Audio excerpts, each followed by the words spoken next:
안녕하십니까, 박정호입니다. 13월의 월급 연말정산 시즌이 코앞으로 다가왔습니다. 아는 만큼 돌려받을 수 있기 때문에 꼼꼼히 챙겨야 하는데요. 올해 새롭게 도입되는 공제와 감면 혜택이 많다고 합니다. 내년 1월 1일부터는 보이스피싱 피해가 발생했을 때 은행의 일부 배상을 요구할 수 있게 됩니다. 이 소식까지 잠시 후 갓잡은 경제에서 전해드리고요. 대가들의 투자노트에서는 방 2개짜리 아파트에서 출발해 40년 만에 세계 최대 규모의 헤지펀드를 일궈낸 대가 레이 달리오의 투자법 배워보겠습니다. 12월 26일 화요일 박정호의 손에 잡히는 경제 플러스 광고 듣고 시작합니다. 오늘 막 들어온 경제 뉴스를 따끈따끈하게 전해드리는 갓잡은 경제 시간입니다.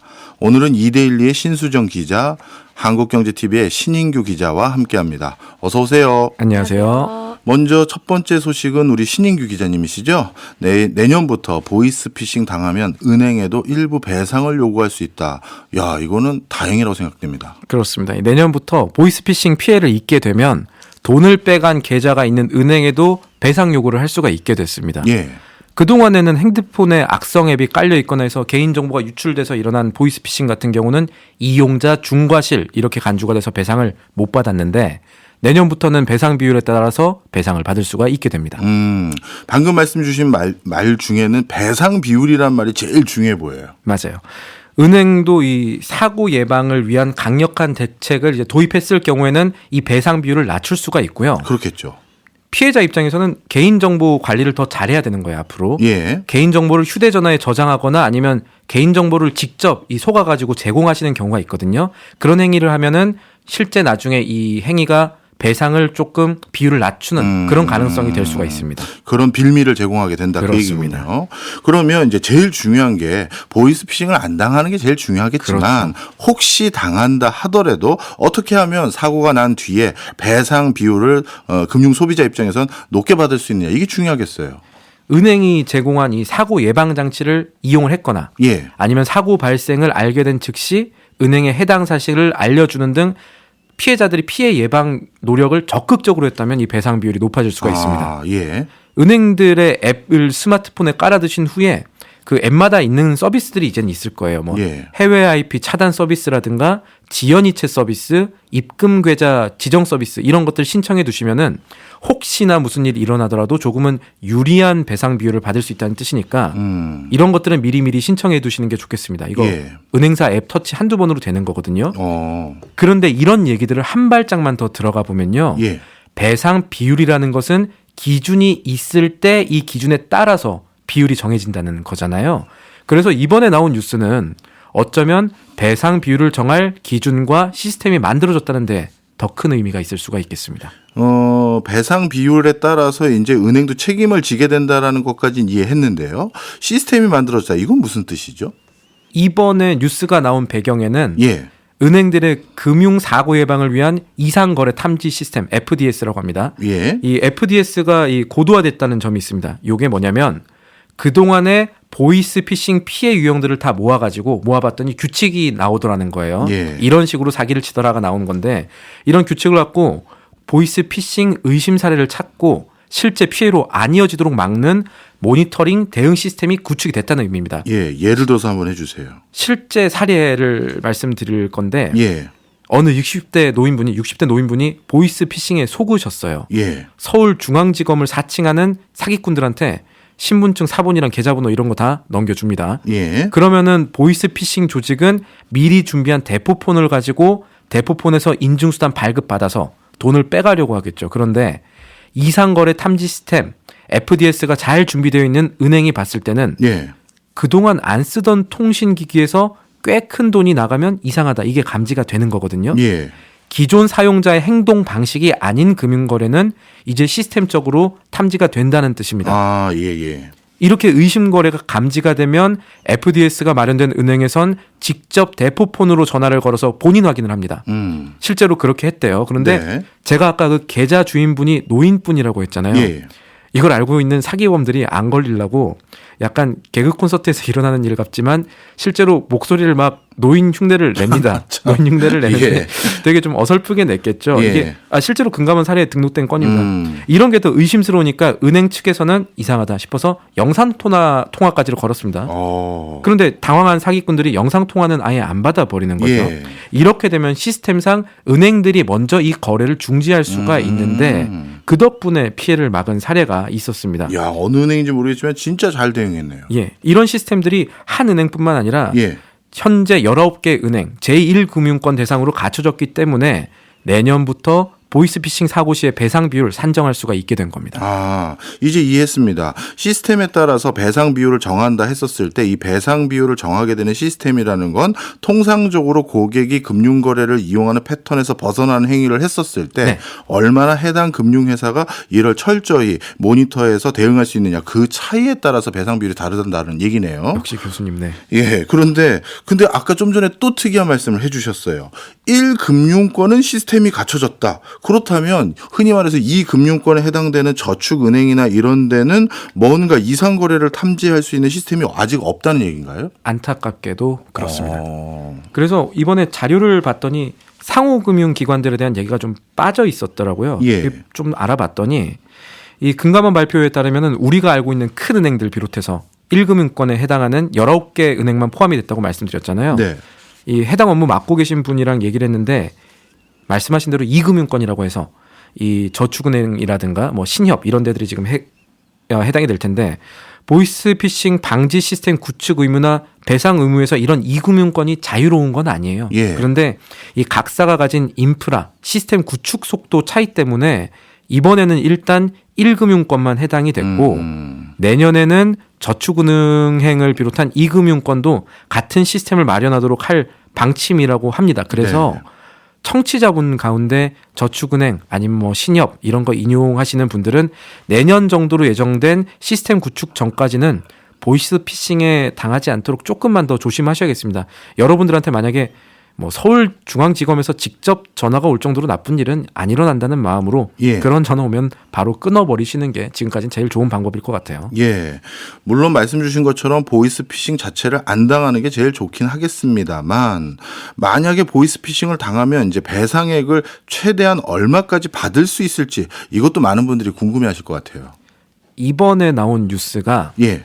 연장선상에 있습니다. 뭐랑 연장선상에 있냐면 예. 지난 10월에 이 범정부 보이스피싱 방지 TF 관련해 가지고 금감원이 은행과 맺은 협약이 하나 있습니다. 은행과 예. 맺은 협약이 하나 있었는데 그 협약 보았을 때는 은행들이 보이스피싱 방지 시스템을 잘 구축하는 한편 사고가 발생하면 은행도 피해액의 50%까지는 배상하도록 하자 이런 것들이 있었는데 이번 발표 자료에서는 배상 비율을 얼마까지로 하자는 부분이 명시가 안 돼 있었습니다. 아, 그래요. 근데 은행분들한테 여쭤보니까 네. 지난 10월에 논의했던 부분과 큰 틀에서 크게 달라진 점이 없다. 이렇게 알고 있다. 이런 답이 돌아오긴 했습니다. 기자님이 취재해 보셨더니 이번에 공시한 비율은 없었지만 은행 측에서는 50%까지는 받을 수 있다라는 그 점에 대해서 달라진 게 없다라는 거니까 우리도 그렇게 이해도 될까요? 그렇게 볼 수가 있겠죠. 예. 다만 이번에 금감원이 최대 배상 비율을 뭐 50%인지 아닌지 밝히지 않은 것은 배상의 이 방식 때문일 수가 있겠습니다. 이번에 발표한 배상의 성격이라는 것이 어디까지나 자율 배상, 그러니까 은행이 자율적으로 기준을 만들어서 배상을 한다는 거지 네. 피해액의 몇 %까지 은행에 내놔라, 은행이 내놓아야 한다 이런 식으로만 비춰질까 봐 당국이 조금 조심스러웠을 가능성이 있다는 게 은행권의 분석입니다. 예. 안 그래도 은행분들 사이에서는 아니 왜 은행만 이 보이스피싱 시스템 정비해야 되냐, 통신사는 잘못 없는 거냐 이런 불만도 제기가 되곤 했었으니까요. 네. 사실 이렇게 보이스피싱과 관련해서 은행 측에 어떻게 보면 책임을 좀 더 부과하려는 노력은 그만큼 보이스피싱이 아직도 만연됐다라는 반증일 수도 있는데요. 네. 도대체 우리나라에서 한 해 어느 정도 피해가 발생하나요? 한 해 보면 제일 최신 데이터가 지난해겠죠. 지난해가 1,450억 원 피해액이 그렇게 넘었습니다. 예. 70% 이상이 은행 계좌에서 피해가 발생했고요. 증권사 같은 비은행권 계좌에서도 한 20% 정도 보이스피싱이 발생했습니다.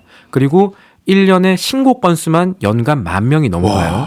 그래서 아직도 하루에 보이스피싱이 300건 정도는 발생하는 거죠. 네. 통계 안 잡히는 신고 안 한 분들이 더 많을 수 많을 있다는 테니까요. 점도 예. 고려하셔야겠고, 그나마 다행인 거는 지난 2019년을 정점으로 연간 보이스피싱 피해 자체는 좀 줄어들고 있다는 점입니다. 다행이네요. 그나마 다행이고, 그래서 이번 금감원 발표뿐만 아니라 금융위에서는 통신사기 피해법 개정해가지고 보이스피싱 피해를 좀 줄이려고 하고 있거든요. 예. 모쪼록 돈은 좀 정직하게 벌어야겠고 정직하게 번 돈이 또 사기로 날아가지 않도록 더 촘촘한 시스템이 아까 말씀드렸던 뭐 제2금융권이라든가 갖춰질지도 지켜봐야겠습니다. 그리고 금융사기는 정말 지금보다 조금 더 높은 양형이 필요하지 않나, 이런 부분들도 생각해 볼 필요가 있겠죠. 네, 잘 알겠습니다. 이번에는 신수정 기자님, 드디어 13번째 월급을 받을 때가 얼마 안 남은 것 같습니다. 소득공제, 세액공제, 이번에는 어떻게 적용되게 되는 건지 한번 짚어주시죠. 네, 13월에 보너스라 불리는 연말정산 슬슬 준비해야겠죠. 연말정산은 근로자가 월급을 받을 때 원천 징수했던 세금과 소득공제와 세액공제 이후의 세금을 비교해서 납부했던 세금이 더 많으면 환급받고 적으면 더 납부하는 시스템인데요. 네. 이 13월에 보너스를 받기 위해선 결국엔 소득공제와 세액공제 항목을 잘 따져서 이미 낸 세금이 많다는 걸 입증하면 되는 겁니다. 이번 연말정산에서 크게 눈에 띄는 건 하위 소득세율의 과표가 변경됐다는 점과 공제 항목이 대폭 늘어났다는 점 두 가지입니다. 네. 공제 항목이 늘어났다는 건 딱 봐도 유리할 것 같은데 하위 소득세율의 과표가 변경됐다. 어떻게 바뀌었나요? 네, 올해 소득세법에서 가장 큰 변화는 소득세율 변경인데요. 예. 15년 만에 하위 과표 구간을 조정했습니다. 과표란 세액이나 세율을 결정하는 기준을 말하는데요. 현재 8단계 누진세율로 적용되는데 세율 6%가 적용되는 1단계 과세표준 구간이 1,200만 원에서 1,400만 원 이하로 바뀌었고요. 예. 15% 세율이 적용되는 2단계 구간은 4,600만 원에서 5천만 원 이하로 상향됐습니다. 24%에 해당하는 구간은 5천만 원 초과 8,800만 원 이하이고 그 이상 소득은 기존과 동일합니다. 상향된 과세표준 구간 안에 해당되시는 분들은 세금이 훅 줄어들 수 있겠죠. 네, 이런 점은 참 좋네요. 그런데 이제 많은 분들이 요즘 하도 신용카드를 일반적으로 사용하다 보니까 신용카드나 혹은 체크카드 쓰는 것도 전략을 잘 세우면 연말에 13번째 월급이 더 늘긴 하는데 이번에는 이 부분은 어떻게 되나요? 네, 신용카드 소득공제도 변화가 있습니다. 급여와 추가공제 항목별로 차등을 두던 소득공제 한도가 통합 및 단순화됐는데요. 신용카드는 사용액의 15% 공제율을 적용받지만 체크카드나 현금 영수증의 경우 공제율이 30%로 올라가기 때문에 신용카드보다는 체크카드를 쓰는 전략을 세워야 할 것 같습니다. 예. 만약 급여 6천만 원의 직장인이 신용카드 소득공제 한도인 300만 원을 공제받으려면 신용카드만 사용했을 때는 3,500만 원을 써야 하거든요. 예. 그런데 신용카드랑 체크카드를 섞어 쓰면은 각각 1,500만 원, 1,000만 원, 이제 총 2,500만 원으로 같은 금액을 공제받을 수 있게 됩니다. 그렇군요. 또 신용카드 공제 부분에서는 대중교통 사용액 감면 혜택이 늘었습니다. 기존 40%에서 80%로 올랐고요. 예. 문화비와 전통시장 사용액은 4월 1일 지출분부터 각각 40%, 50%로 10%포인트씩 상향됐습니다. 그렇군요. 나름대로 혜택 받는 게 많이 늘어나는 것 같아서 좋긴 합니다. 그리고 앞서서 이것 말고도 새롭게 확대되는 공제 항목이 있다 이렇게 말씀 주셨는데 어떤 건가요? 네, 먼저 기부금 세액공제입니다. 고향사랑 기부금 들어보셨죠? 예. 이제 자기가 태어나고 자란 고향이나 아니면 개인적으로 응원하고 싶은 지역을 선택해서 기부하고 그 지자체로부터 답례품을 제공받을 수 있는 제도인데요. 10만 원까지 전액 공제가 되고요. 500만 원까지 15% 공제가 된다고 합니다. 또 교육비에선 수능 응시료와 대학 입학 전형료도 교육비에 포함돼서 15%까지 세액공제를 받을 수 있고요. 자녀 세액공제 항목도 확대됐습니다. 네. 조부모가 손자, 손녀에 대해서 자녀 세액공제를 할 수 있도록 했습니다. 그렇군요. 말씀 쭉 듣고 보니까 정말 많은 부분에서 항목이 새로 생기고 공제 한도도 높아진 것 같은데요. 잘 챙기면 13번째 월급이 많이 늘어날 것 같긴 합니다. 특히 연금 계좌도 뭐 혜택이 늘었다고 들었는데 맞나요? 네, 연금 계좌는 가입 한도가 늘어나도록 개정돼서 세액공제 혜택이 더욱 커졌습니다. 올해 납입분부터는 총 급여나 연령에 무관하게 동일한 세율로 세액공제가 가능해진 건데요. 예. 연간 600만 원 한도로 최대 16.5%에 대해 세액공제 혜택이 주어집니다. 600만 원 한도를 채워서 납입했다면 최대 99만 원까지 세액공제가 적용돼 환급되는 거죠. 이제 월이나 분기별 납입액 한도가 없어서 올해 안에 가입하고 600만 원을 한꺼번에 납입해도 혜택을 받을 수 있습니다. 올해 납입한 금액을 확인해 보시고 오는 29일까지 이제 추가 납입을 완료하시면 좋을 것 같습니다. 이제 퇴직연금 계좌에 별도로 추가 불입하면 연금 저축과 합쳐서 최대 900만 원까지 공제 대상이 확대됩니다. 네. 말씀 듣고 보니까 납입액 한도가 따로 없다는 게 참 좋아 보이네요. 그리고 많은 분들이 월세 부분 공제에 대해서 요즘 관심이 많던데 이거는 얼마까지 가능합니까? 네, 월세 세액공제는 연 750만 원까지 공제 가능합니다. 이제 연말정산을 하는 근로자가 세대주나 계약자일 경우에 적용되는데요. 총급여 7천만 원 이하 무주택자일 경우에 공제받을 수 있습니다. 예. 월세 세액공제 대상 주택 범위는 기준 시가 3억 원 이하에서 4억 원 이하로 확대됐습니다. 또 이제는 세대주가 아닌 룸메이트도 공제를 받을 수 있게 됐는데요. 그래요? 이제 세대주와 월세를 나누어서 부담했을 때 부담한 월세액의 15%를 세액공제 받을 수 있습니다. 이제 이분들 중에는 올해 부모님으로부터 독립해 단독 세대가 됐다면 12월 31일까지 본인 명의로 세대주 변경을 해야 청약통장 불입금을 소득공제 받을 수 있어요. 이제 가족 간 세대주 변경은 동사무소를 방문하지 않아도 정부24 홈페이지 또는 모바일 앱에서도 처리 가능하니까 생각나실 때 바로 변경하는 걸 추천드립니다. 네. 연 240만 원 한도 내 불입분에 대해 최대 96만 원까지 받을 수 있고 부족분이 있다면 12월 추가 납부를 고려할 수 있으니까 체크해 보시는 걸 추천드립니다. 네. 앞서 설명 주실 때 룸메이트도 이제 가능하다고 말씀 주신 게 현실을 반영하기 위한 소득공제 제도가 점점 더 보완되는 게 아니냐 생각이 들어서 좋은 것 같고요. 최근에는 경력단절 여성들을 위한 혜택들도 늘었다고 들었는데 뭐가 있나요? 네, 중소기업에 취업했다가 이제 결혼, 출산 등으로 퇴직한 경력 단절 여성이 재취업하면 소득세 감면 혜택을 받을 수 있게 됐습니다. 이제 중소기업 취업자 소득세 감면 제도에 따르면 고령자, 장애인, 경력 단절 여성이 감면 대상 중소기업에 취업하면 취업일로부터 3년간 소득세의 70%를 받을 수 있고요. 청년층 여성은 5년간 소득세의 90%를 감면해 줍니다. 이 제도에 따라서 5년간 소득세를 감면받은 청년층 여성이 경력이 단절되면 같은 제도를 근거로 3년간 추가로 감면받을 수 있는 셈이죠. 여기서 청년 연령은 만 15세부터 34세까지입니다. 네. 사실 이제 연말정산에 고수분들이 자주 하는 기법이 하나 있습니다. 특히 맞벌이 부부 같은 경우는 몰아주기라는 방법이 있거든요. 혹시 이 몰아주기에 대해서도 좀 힌트 좀 주세요. 네, 의료비 세액공제는 급여가 낮은 사람에게 집중하는 것이 유리합니다. 의료비 사용액에서 연봉 3%를 초과하는 금액의 15%를 최종 납부 세금에서 공제받을 수 있기 때문인데요. 예. 부양가족공제와 관련해서는 국세청의 최적공제조합을 알려주는 시뮬레이션 서비스를 제공한다고 하니까 한번 이용해 보시는 걸 좋을 것 같습니다. 예. 다음 달 18일 연말정산 서비스가 개통되면 해보실 수 있습니다. 네. 18일부터 시뮬레이션 서비스를 한다니까 한번 돌려보면 좋을 것 같고요. 근데 혹시나 이런 걱정하는 분들이 꽤 계시더라고요.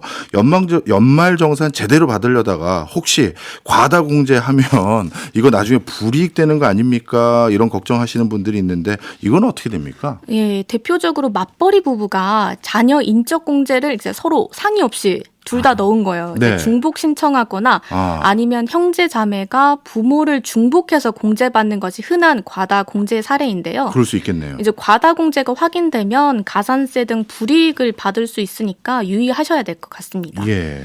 또 지난해 연말정산 결과 근로자 10명 중에 8명이 세금을 환급받았다고 해요. 예. 지금 챙기셔도 늦지 않으니까 꼼꼼히 챙겨보시면 좋을 것 같습니다. 네.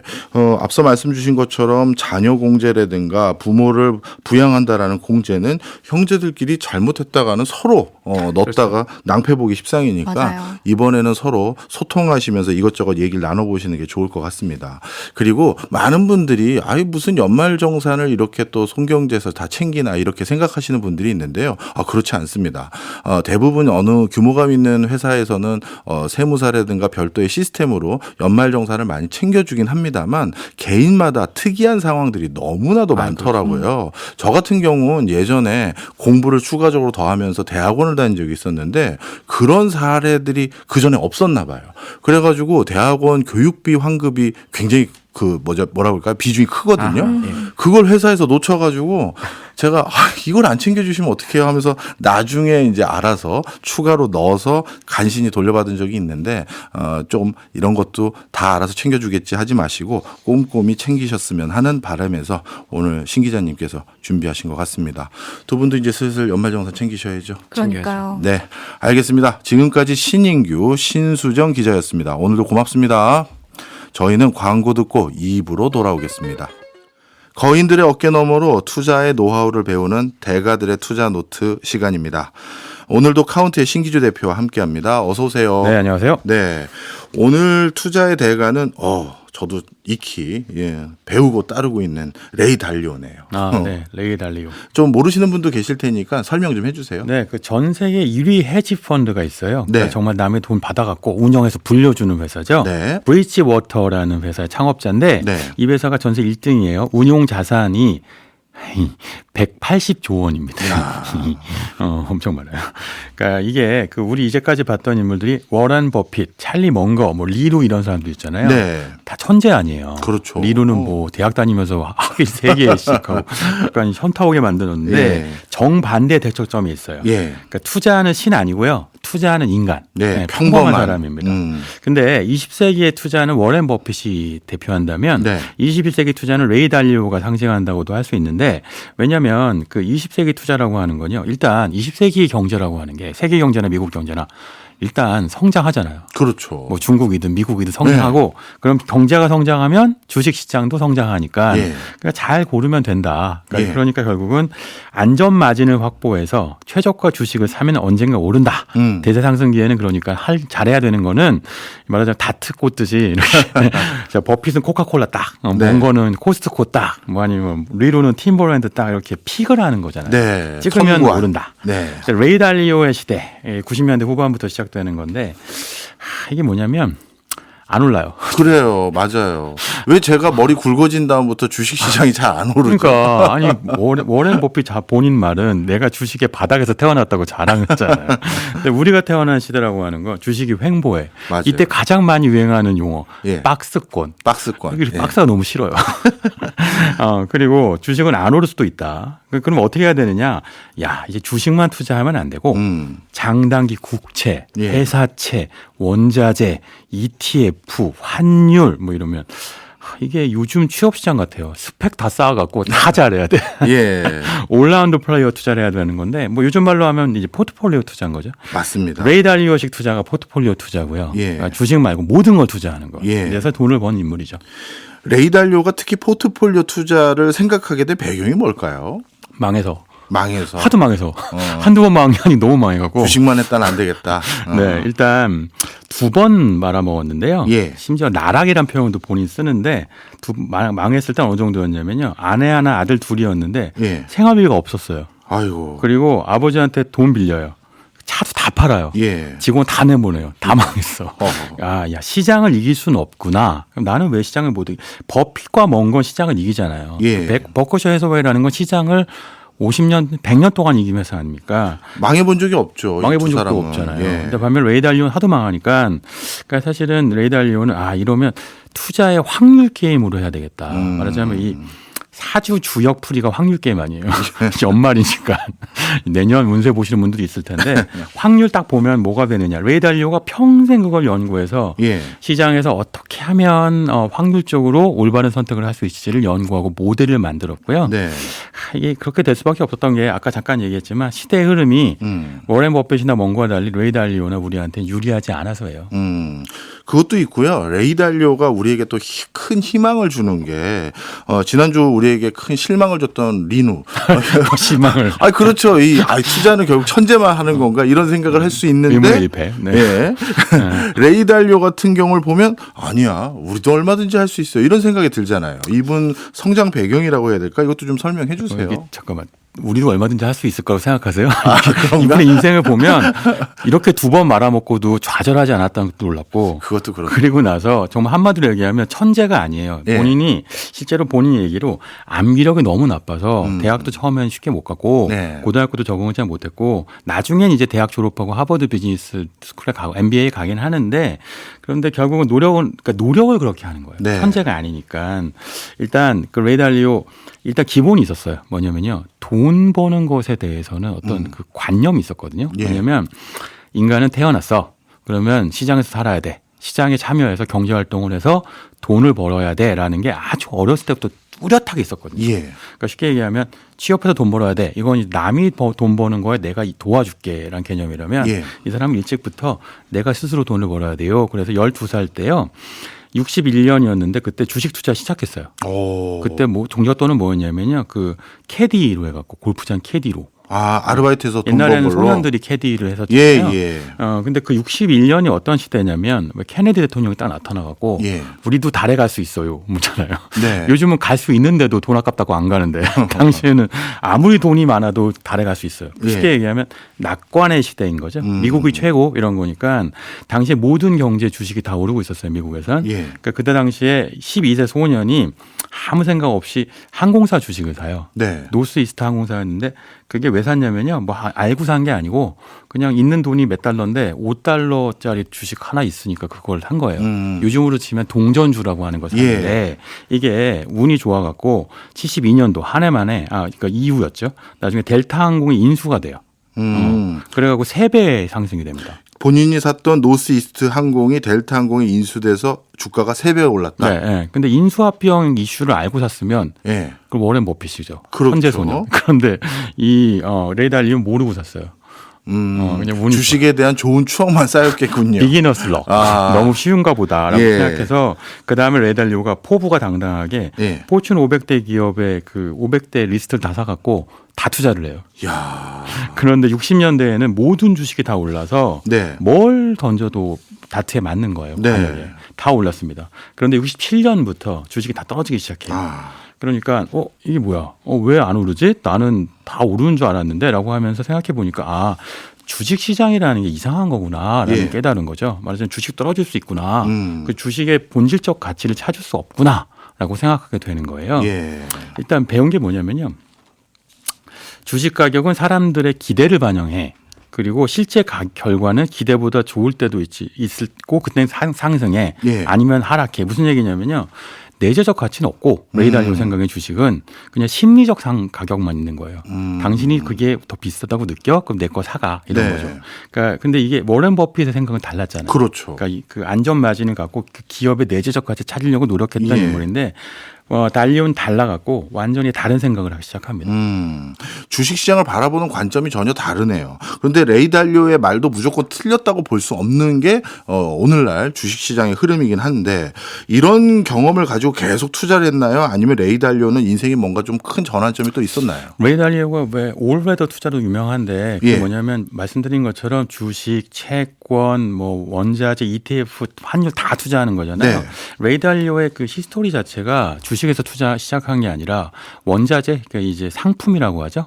현물 상품에서 시작한 인물인데 그렇게 된 이유가요. 72년도에 큰 사건이 벌어져요. 뭐죠? 71년 8월 15일 날 리처드 닉슨 대통령이 그 유명하게 금본위제를 폐지하잖아요. 예, 브레튼 우주 체제가 붕괴가 되는데 네. 이건 뭐 교수님이 더 잘하실 것 같아요. 이게 뭐예요? 이게. 뭐 간단히 말씀드리면 금과 달러의 1대1 비율, 그러니까 금의 일정 양을 무조건 금 1달러랑 교환해 드리겠습니다. 라고 고정적으로 정해놨던 것을 어찌 보면 이제 미국이 베트남전에 너무 많은 돈을 돈을 쓰고 무역 수지 적자가 너무 심해지니까 우리 더 이상 이거 못 견디겠습니다. 앞으로 고정적으로 달러와 금 안 바꿔줍니다. 선언한 거죠. 오, 나는 금이 더 좋은데. 그렇게 생각했던 인물이 있었어요. 예. 금이 더 좋은. 그래 그 프랑스의 금이 더 좋아. 드 골드 대통령. 드골 대통령. 드골 대통령이 달러 버리고 금을 막 사는 거예요. 예. 당연히 달러 가격이 폭락하니까 덕분에 근본주의가 폐지가 된 거죠. 근데 문제는 이 당시에 주가가 떨어질 거라고 생각했는데 경제 상황이 나쁘다고 생각했으니까 네. 당연히 그 다음에 달러를 막 그냥 인쇄기로 찍어내는 거야. 금이 필요 없으니까. 네. 그러니까 그 다음에 미국 증시가 대폭발을 해서 그 당시에 70년도에 이른바 니프티 피프티라고 하는 50대 종목에 그냥 그 주식으로 그냥 몰려가기 시작하는 거죠. 이 당시에 주가를 보면서 사람들이 주식은 너무 쉬운 거야라고 생각했는데 네. 레이 달리오는 당시에 당한 게 있잖아요. 그러니까 주식은 좀 이상한데 내재적 가치가 없는 거 아니야? 라고 생각했어요. 생각해 보면요. 요 당시에 니프티 피프티가 대표적으로 IBM, P&G, 코카콜라, 맥도날드, 뭐 제록스, 디즈니 이런 것들인데 네. 여기서 좋은 걸 고른 게 워런 버핏이고 예. 이상한 거 고른 거 폴라로이드 고른 사람들이 이제 망한 거죠. 예. 폴라로이드가 주가가 90% 폭락하잖아요. 결국은 내재적 가치가 없는 거에 투자했을 때는 나중에 문제가 되는데 그게 불과 몇 년 만에 일어납니다. 네. 그러니까 레이 달리오는 그거 하지 말고 화폐보단 상품에 투자를 하는데 이게 굉장히 논리적이에요. 뭐냐면 주식은 그러니까 지금 달러가 종이돈이 됐잖아요. 네. 종이돈 주고 종이 증서를 받아요. 네. 물론 내가 이론적으로는 그 회사의 주주긴 한데 내가 주주유하고 회사에 가면 내 주총대 오세요 이렇게 하잖아요. 회사 CEO 아니니까. 예. 근데 상품은 종이돈이지만 비록 주면 그러면 고기도 줘, 기름도 줘, 곡물도 줘. 쉽게 얘기하면 종이 주고 물건 받네? 실물이 있는. 맞아요. 예. 그러니까 레이 달리오 여기에 매력을 느끼고요. 여기에 올인을 하면서 말하자면 전체 투자 포트폴리오를 주식과 화폐와 또는 이런 상품을 갖고 만드는 방식으로 개발해서 75년도에 브리치 워터라고 하는 회사 창업합니다. 네. 브리치 워터라는 게요. 기본적으로 나라와 나라별로 이런 상품 거래하는 다리를 놔준다는 예. 그 용어로 시작했대요. 시작을. 네, 그래서 브리치 그렇군요. 워터라고 하더라고요. 어찌 보면 본인이 71년도에 금본위 제도가 폐지된 뒤에 달러를 마구 찍어내는 모습을 보고 저런 종이에 내가 신뢰를 부여해서 투자하기는 좀 이제 무모하다 생각을 네, 해서 맞아요. 그래서 실물로 돌린 그런 상황이군요. 그러면 도대체 뭘 어떻게 투자를 했길래 또 망했나요? 이게요. 이론적으로는 맞아요. 그러니까 예. 레이 달리오의 인생을 보면 투자 이론은 알아요. 그런데 예. 타이밍을 참 못 맞추고요. 시장의 흐름을 제대로 읽긴 하는데 투자자로서 그렇게 주식 픽을 잘하나 싶진 않아요. 예. 근데 그렇게 대표적으로 뭐였냐면요. 이렇게 해서 흐름은 맞잖아요. 종이돈 바꿔서 물건 받는다. 맞는데 삼겹살을 선택한 거예요. 삼겹살이요? 네. 우리 먹는 그 삼겹살이요? 맞아요. 그 삼겹살을 샀는데 삼겹살을 종이돈 주고 삼겹살을 받으면 큰 이익을 얻을 거라고 생각했는데 예. 시장이 내가 원하는 대로 안 움직이는 거예요. 시장을 못 이기는 거예요. 예. 그러니까 어떻게 됐냐면 가격 예측이 완전히 틀려갖고 대규모 손실을 보는데 결국은 어떻게 됐냐면 하도 투자 실패를 많이 해갖고요. 예. 그 유명한 그 금융 저널리스트 중에 잭 슈에거라는 사람이 쓴 헤지 펀드 시장의 마법사진이라는 책이 있어요. 저 예. 되게 좋아하는 책인데요. 네. 이 책 보면 레이 달리오 섹션이 나오는데 제목이 있어요. 실수를 사랑하는 트레이더. 삼겹살 안 먹는다는 얘기도 있고 예. 다시는. 그러니까 이렇게 계속 실패하면서 어떻게 되냐면 예측은 불가능하다. 그러면 어떻게 대응할지를 고민해야 한다라는 방식으로 본인의 투자법을 바꾸는 거죠. 네. 거꾸로 얘기하면 제대로 기업 픽을 또 못해요. 그러니까 기업도 픽을 못하고 상품도 픽을 못하니까 나는 픽도 잘 못하고 타이밍도 잘 못 맞추면 어떻게 해야 돼? 모든 걸 준비해서 다 대응해 놓고 선택하자라는 방식으로 바꾸는 거예요. 네. 투자자로서 자신의 약점을 보완하는 방식으로 노력을 하는 거죠. 네. 삼겹살은 안 먹고. 네. 중요한 말씀 해주신 것 같아요. 사실 제 주변에도 투자를 잘하시는 지인들이 좀 있는데 전문 투자자로서 금융권에 종사하면서요. 근데 스타일이 다 달라요. 어떤 분은 정말 동물적인 감각에 가까울 정도로 타이밍을 잘 보는 분이 계시고, 천재과. 네, 그분은 그냥 갑자기 공기가 다르대요. 요즘 공기가 달라지지 않았어? 네. 막 그래요. 그렇게 타이밍을 잘 보시는 분이 계시고, 네. 한 분은 정말 타이밍을 못 맞추세요. 그냥 전반적인 분석력은 뛰어난. 근데 레이 달리오는 자신의 스타일이 뭔지 찾아낸 거네. 맞아요. 나는 네. 타이밍이 아니구나. 그러면 타이밍이 중요한 주식의 비중을 많이 줄여야겠구나. 맞아요. 그런 네. 거군요. 이 레이 달리오 보면요. 그래서 공부하긴 했다는 표현을 많이 쓰는데 네. 경제평론가나 경제학 교수 쪽이 더 많고 트레이더는 타이밍 맞춰야 될 거 아니에요. 네. 픽도 해야 되고.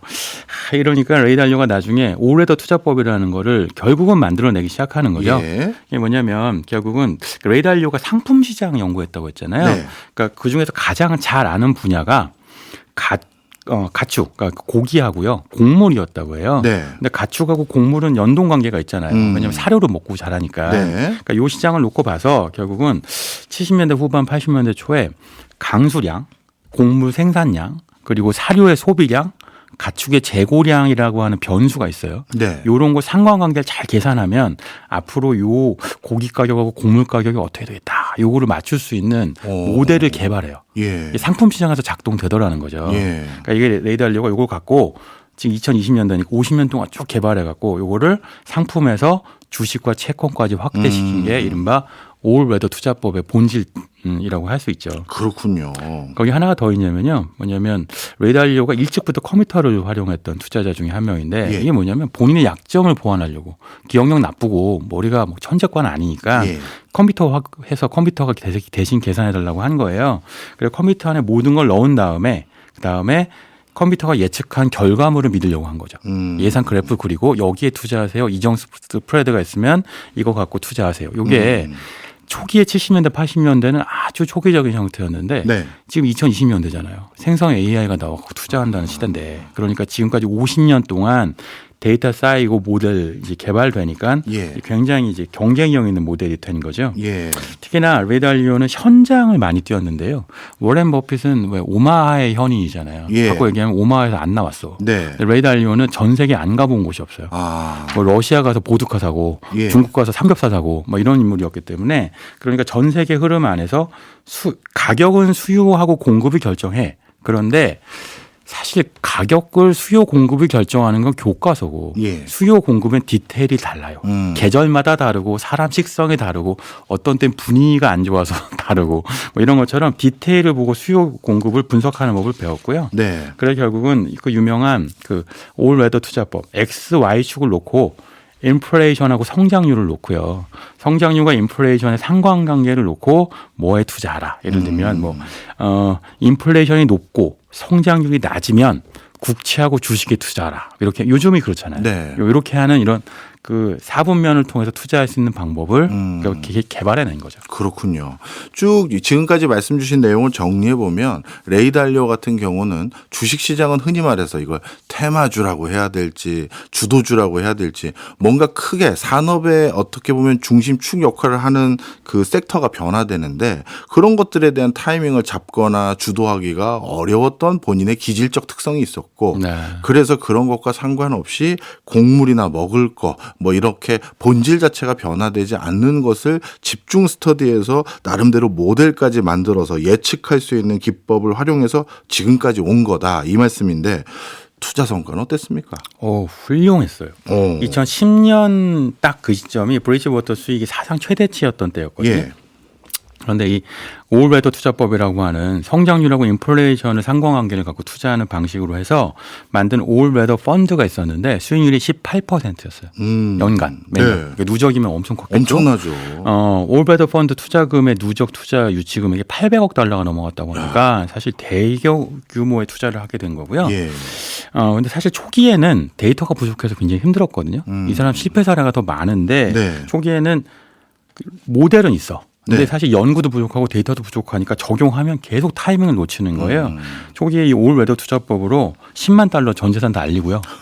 그리고 다 쫄딱 망할 뻔하고 네. 그랬는데 결국은 그때부터 뭘 하냐면 내 약점은 타이밍 못 맞추는 거구나. 그럼 어떻게 해야 되느냐. 매일매일 시장을 관찰해야 되겠다고 해갖고 그때부터 매일매일 투자 분석 레터를 보내요. 네. 그래서 지금까지 40년 동안 1만 개의 레터를 썼습니다. 우와 매일요. 그러니까 정말 평범한 사람이 시장을 이기려면 예. 매일매일 노력하는 수밖에 없다. 이걸 레이 달리오가 보여주고 있고요. 예. 근면성실한 거죠. 근데 사실은 그럼에도 불구하고 레이 달리오 또 하나 약점이 있었어요. 예. 약점이 뭐냐면 이런 모델을 만들고 내가 시장의 흐름을 읽어. 그러니까 내가 겸손하지 않고 한 방에 몰아쳐볼게 라고 해서 82년도에 멕시코 채무 불이행이 있을 때 예. 시장 위기를 예측하고 멕시코 위기 때문에 미국 경제가 붕괴될 걸 그 확률은 75%야 라고 호언장담을 했다가요. 예. 쫄딱 망해요. 아이고. TV에 나와서 그걸 얘기했다가 예. TV에서도 망실 당하고 그리고 그리고 본인 회사도 완전히 풍비박산 나고 네. 그 다음부터 뭐를 하냐면요. 이 사람은 실패를 한 다음에 내 약점이 뭐구나 깨닫고 계속 고치는데 네. 뭘 하냐면 컴퓨터로 예측한 모델에 대한 결정을 사람이 내리잖아요. 예. 문제는 뭐냐면 컴퓨터와 나의 결정이 다를 때가 문제가 아니라 포인트 네. 뭐냐면 결정이 같아도 내가 액션을 취해야 되니까 액션 행동할 때 어떻게 선택할지를 준비하는 거예요. 이른바 예. 시나리오 투자법을 준비해서 예. 예를 들면 성장률이 높고 인플레이션이 낮다. 이럴 때는 어디에 투자해라. 또는 그 반대는 어디에 투자해라. 이런 식으로 모든 시나리오 다 정해놓고 시작합니다. 그리고 나의 행동과 선택을 컴퓨터와 인간이 컨비네이션 해갖고 그래서 모든 데이터를 분석하고 선택을 미리 예측하는 거죠. 예. 1억 개 이상 데이터 세트를 분석했다고 하는데 그래갖고 거의 지금은요. 한 40년 발전시키니까 컴퓨터하고 인간의 의사결정이 다른 경우가 거의 없어졌대요. 2% 정도 이상 오차가 안 나고요. 예. 그리고 그 이후에 어떻게 선택해서 투자 결정을 할지도 이미 다 정해져 놓은 방식으로 투자를 한다고 하더라고요. 네. 다양한 분석을 바탕으로 컴퓨터가 도출한 결과와 본인이나 아니면 동료들이 판단한 결과가 달랐을 때가 많았겠죠. 그러다 보니까 그 과정에서 우리들은 어떤 판단을 하더라 이런 것들도 분석해 왔고 그리고 그 차이를 점점 줄여가기 시작한 레이 달리오.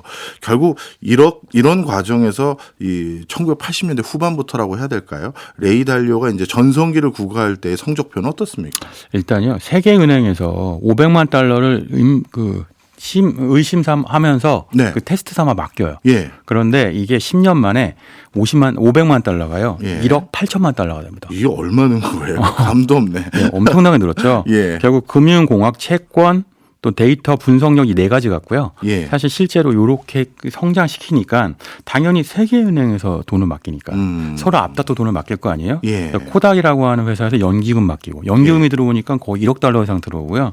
그래서 세계 최대 헤지펀드 운영사가 되는 거죠.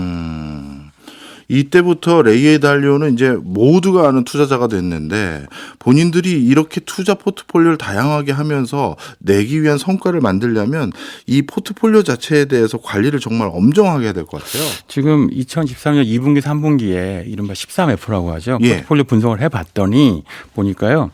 일단 1등으로는 그 블랙록이 운영하는 그 패시브 펀드 있어요. IVV ETF라고. 요거에 상당히 많이 투자하고 있습니다. 네. 그러니까 사실 시장을 추종하는 거죠. 그리고 또 프록터 앤 갬블, 존슨앤존슨 같은 소비재 기업에 투자하고 있고요. 네. 코카콜라, 펩시, 스타벅스, 마이크로소프트, 구글 우리가 다 아는 기업에 전체 포트폴리오 투자하는데 포트폴리오가 많아요. 거의 80개 가까이 되고요. 이거 이렇게 생각될 수도 있을 것 같아요. 전체 보유량이 300개 가까이 돼요. 예. 네. 이거 이렇게 생각될 수도 있을 것 같아요. 우리가 다 아는 좋은 회사 돈 많으니까 다 투자했네. 이게 무슨 대가야. 이렇게 생각하시는 분 계실 텐데. 시장의 흐름을 추종하고 예. 그 안에서 적절하게 위험을 분산하고 그리고 예. 또 하나는 고래잖아요. 이제 브리지워터는. 예. 그러니까 시장의 흐름을 주도할 수도 있게 되는 거죠. 그러니까 이 레이 달리오 시대의 투자법이라고 하는 것은 워렌 버핏처럼 뭔가 하나를 지배하는 것이 아니라 예. 위험을 최대한 분산해서 예. 망하지 않을 수 있는 투자를 하는 방식이 가장 최우선이라는 것. 예. 그것만으로도 매일매일 노력하면 세계 최대 헤지펀드가 될 수 있다는 걸 레이 달리오가 보여주는 거죠. 네. 대형주, 국채, ETF, 원자재 선물 비중이 3대 4대 1대 1 정도 하는 겁니다. 네. 이게요. 말이 쉽지 사실 우리 모두가 다 내가 시장을 이길 수 있다는 오만함이 있잖아요. 네. 못 따라요 쉽게 생각보다. 이렇게 망해봐야 따라하는구나 아는 거죠. 알겠습니다. 오늘 중요한 교훈 얻은 것 같아요. 자기에게 맞는 투자 기법을 찾아라. 그리고 또 한 가지는 21세기 들어서 주식시장이 너무 많이 변하니까 다양한 걸 섞어라. 이런 교훈인 것 같습니다. 지금까지 신기주 대표였습니다. 고맙습니다. 네, 고맙습니다.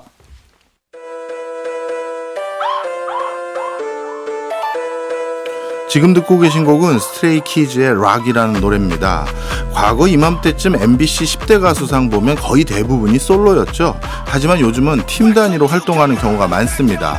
이렇게 팀 단위로 활동했을 때는 그 구성원 중에 누군가는 마음에 들 가능성이 있기 때문에 엔터테인먼트 회사가 포트폴리오 차원에서 구성하는 경우가 많기 때문이기도 한 이유가 숨어 있습니다. 박정호의 손에 잡히는 경제, 내일 동일 시간에 다시 찾아오겠습니다. 고맙습니다. 경제생활의 플러스가 되는 아주 경제적인 시간. 박정호의 손에 잡히는 경제 플러스.